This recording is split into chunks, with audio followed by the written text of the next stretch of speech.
بسم اللہ الرحمن الرحیم الحمد للہ الذی ہدانا لہذا وما كنا لنهتدی لولا ان ہدانا اللہ لقد جاءت رسل ربنا بالحق الصلاة والسلام على رسول المسدد المصطفى الأمجد المحمود الأحمد أبي القاسم محمد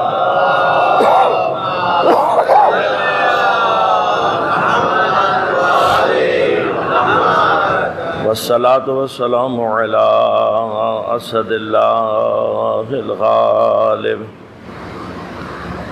غالب على كل غالب علي بن أبي طالب والصلاة والسلام على سيدة المعصومة المظلومة الطاهرة البتول بضعة الرسول فاطمة الزهراء سيدة النساء العالمين والصلاة والسلام على الحسن المجتبى والحسين المظلوم وأهل بيته الطيبين الطاهرين المعصومين المظلومين المنتجبين المنتخبين لا سيما بقية الله في الأراضين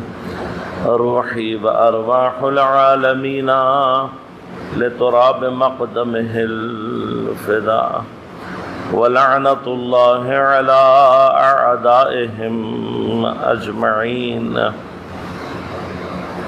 اما بعد قال الله تعالى في كتابه الكريم بسم الله الرحمن الرحيم قل إن كنتم تحبون الله فاتبعوني يحببكم الله ويغفر لكم ذنوبكم والله غفور رحيم صلوات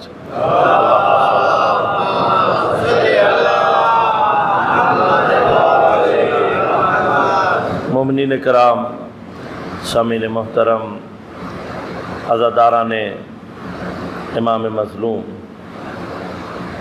آج کا دن اہل بیت علیہم السلام پر مصیبت کا دن ہے۔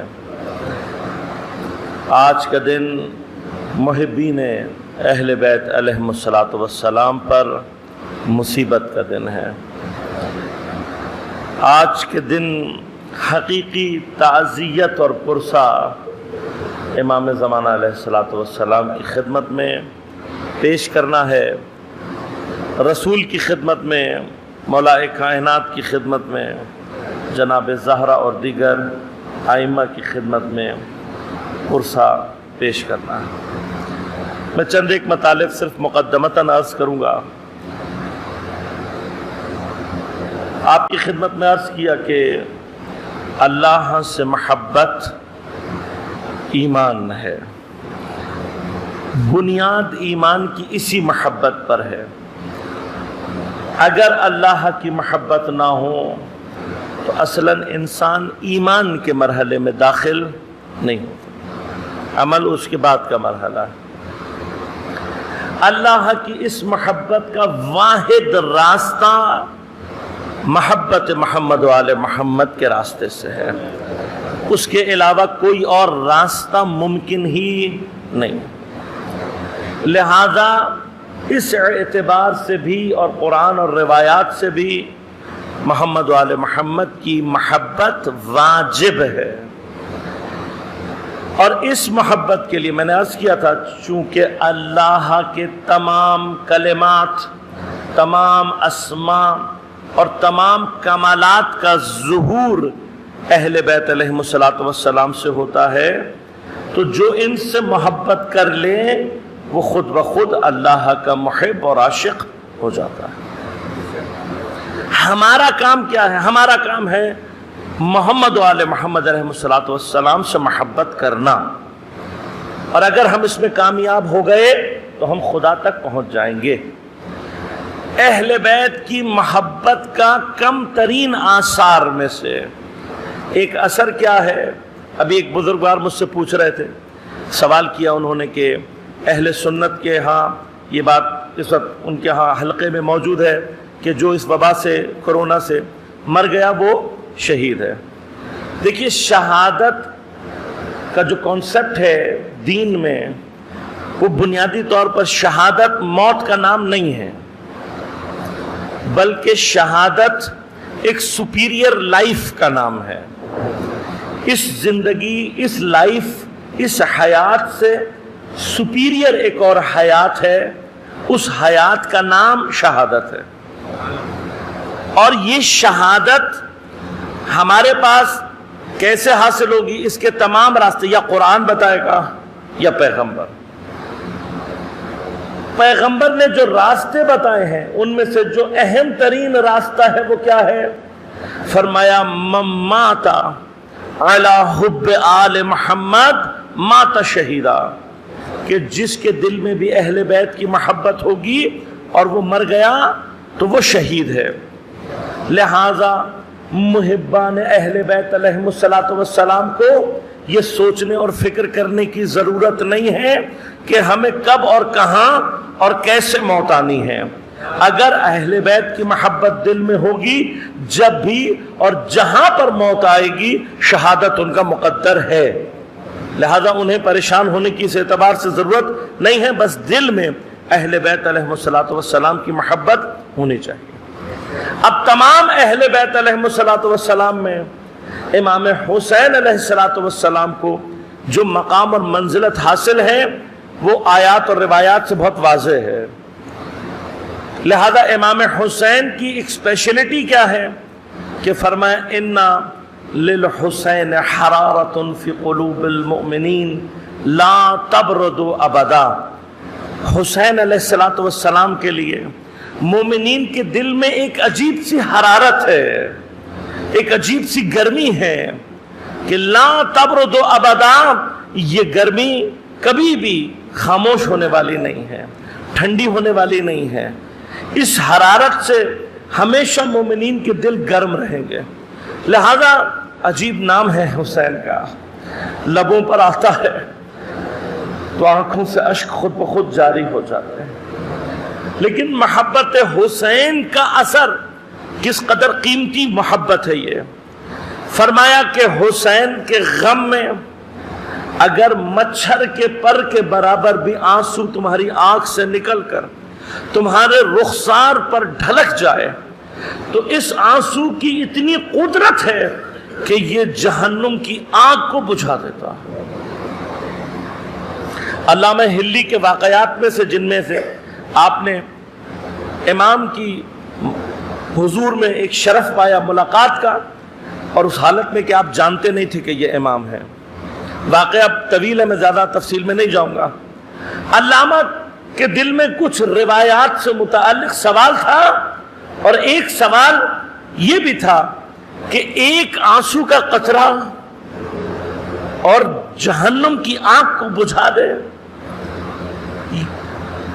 مان تو رہے ہیں لیکن دل میں اطمینان نہیں ہے۔ حل کے لیے 40 شب جمعہ پیدل کربلا کی زیارت کی، اور جب 40ویں رات کو واپس آ رہے تھے تو ان کے ساتھ ساتھ گھوڑے پر ایک شخص سوار ہے۔ سلام دعا کے بعد بات چیت ہوتی رہی، اور اس نے آخر میں پوچھا، کہا ہلی تم کس چیز کی پریشان ہو، تمہارے چہرے پر پریشانی کے آثار کیوں ہیں؟ تو انہوں نے پورا واقعہ بیان کیا کہ اس روایت کا تھوڑا سا میرے دل میں اطمینان حاصل نہیں ہو رہا، اور میں 40 شب جمعہ آیا ہوں لیکن ابھی تک مجھے جواب نہیں ملا امام کی جانب سے۔ کہا ہلی اگر میں تمہیں کوئی بات حل کراؤں تو ممکن ہے تمہارے لیے؟ کہا آپ بتائیے کہ کیا کہنا چاہتے ہیں؟ کہنے لگے ایک واقعہ ہے، ایک بادشاہ کسی شکار پر گیا اور وہ گم ہو گیا اور پیاس اور بھوک سے مرنے والا تھا۔ جب وہ ایک جنگل میں ایک شخص کے پاس ایک جھونپڑی میں پہنچا تو اس کے پاس صرف ایک بکری تھی۔ اس نے بادشاہ کو بچانے کے لیے پہلے تو اس بکری کا دودھ نکال کر بادشاہ کو پلایا تاکہ اس کی پیاس ختم ہو، اور پھر بادشاہ کو اس کی بھوک مٹانے کے لیے اسی بکری جو اس کی کل کائنات تھی اسے اس نے ذبح کر کے بادشاہ کو کھلا دیا۔ کہا جب بادشاہ واپس اپنی سلطنت میں پہنچا تو یہی شخص ایک مرتبہ دوبارہ بادشاہ کی خدمت میں حاضر ہوا۔ کہا ہلی تم یہ بتاؤ کہ اگر بادشاہ اس کو اس کے احسان کا بدلہ دینا چاہے تو اسے کیا کرنا چاہیے؟ علامہ نے بہت سوچ کر جواب دیا، کہا کہ اگر یہ بادشاہ واقعاً عادل ہے تو عدالت کا تقاضا یہ ہے کہ اسے چاہیے کہ یہ اپنی پوری سلطنت اس شخص کے حوالے کر دے۔ پوچھا کیوں ہلی، کیوں یہ کہہ رہے ہو؟ کہا جب بادشاہ کو ضرورت تھی اس نے اپنی ساری کائنات بادشاہ پر قربان کر دی، اس کے پاس جو کچھ تھا اس نے بادشاہ پر قربان کر کے اسے بچا لیا۔ آج اگر بادشاہ اسے کوئی بدلہ دینا چاہتا ہے تو بدلہ صرف یہ ہوگا کہ جو کچھ بادشاہ کے پاس ہے وہ اسے لوٹا دے۔ کہا ہلی اب سوچ کے بتاؤ کیا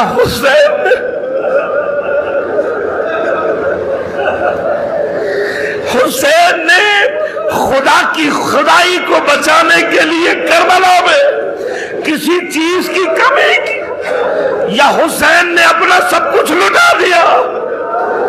اللہ کہتے میں طلب کر رہ گیا۔ اس اسلام میں اس کا تازیانہ گھوڑا چلانے والا زمین پر گرا، میں نے اس کو اٹھاتے ہوئے دیکھا، دیا اور کہا کاش یہ جواب مجھے امام دیتے۔ کہا ہلی عجب نہیں ہے کہ جسے تو یہ تازیانہ دے رہا ہے وہ زمانے کا امام۔ عزادار حسین نے دین کی حفاظت کے لیے اپنا سب کچھ لٹا دیا۔ یہ وقت کربلا میں وہ ہے کہ جب حسین کے سارے انصار شہید ہو چکے، حتیٰ ایک ایک کر کے حسین اپنے بچوں کے لاشیں بھی اٹھا کر لاتا رہا ہے۔ خدا جانے حسین کی پیاس زیادہ ہے یا حسین کے دل پر لگے ہوئے زخموں کی تعداد زیادہ، لیکن ایک وقت وہ بھی آیا علی اکبر کا لاشا اٹھا کر لایا، کہا علت دنیا بعدک العفا علی اکبر، علی اکبر تیرے بعد حسین کی دنیا اندھیر ہو گئے۔ لیکن جب تک عباس زندہ تھے حسین کی کمر سیدھی تھی۔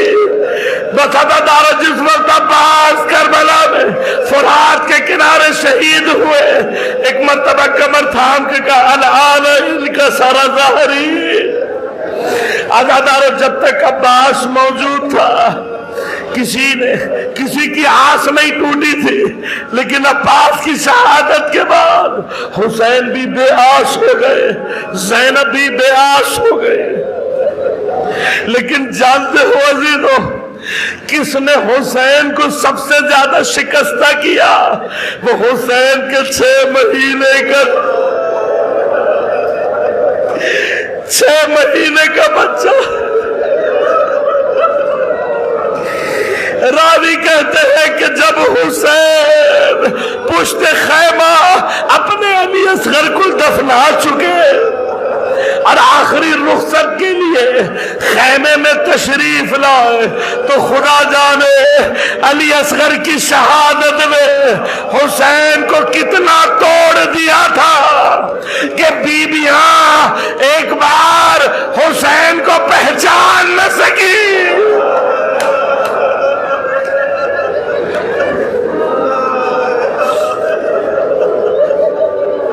حیرت سے حسین کے چہرے کو دیکھ رہی تھی۔ میرے مولا کو سمجھ آ گیا۔ ایک مرتبہ سلام السلام علیکی یا زینب،